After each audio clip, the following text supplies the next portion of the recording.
with much more is Hannity show correspondent, Fox News contributor, campus reform editor-in-chief Lawrence Jones, and America First Action senior advisor Sean Spicer.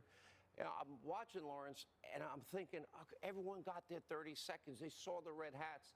They ignored the Hebrew Israelite group that hates everybody, that precipitated this and called these kids all these names.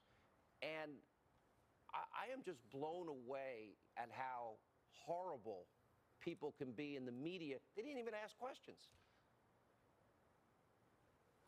Well, Sean, that goes to the heart of this story, is that we didn't know all the facts. I mean, Sean, I was at home watching this. I didn't go to social media, but when I saw the 2 minutes, I was like, oh, man, this looks bad.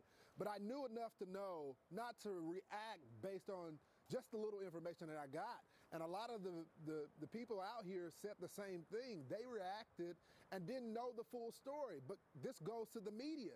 They intentionally did this.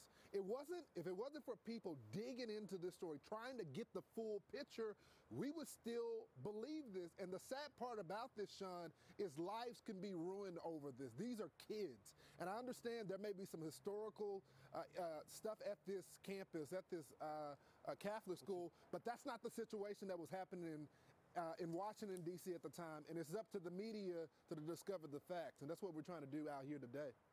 Got to see Sean Spicer, the whole tape. What we then saw what these kids, that they were verbally abused by this radical group that the media didn't talk about.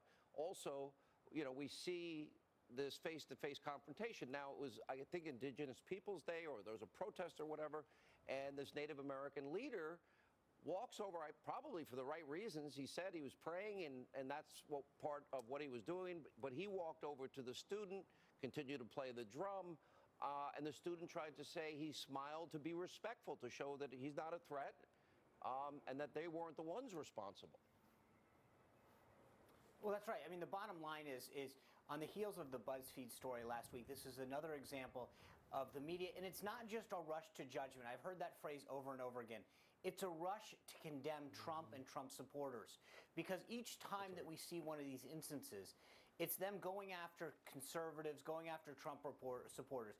It never seems to go the other way.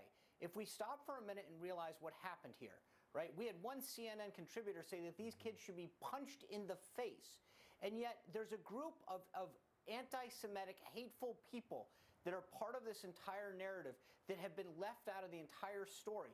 These are the people who incited all of this. These are the people who that Native American leader was supposedly helping to calm both sides.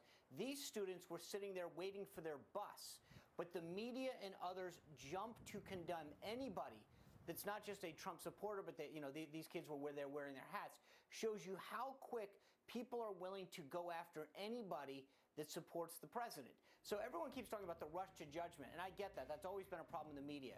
But what's really different now is the rush to go after Trump supporters. I think well said. Yeah, they didn't vet the story. They didn't vet the story, Sean. They didn't even see that the guy wasn't even a Vietnam veteran. Okay, that's simple reporting. They can research it. They didn't do that, and that shows you that they took a side.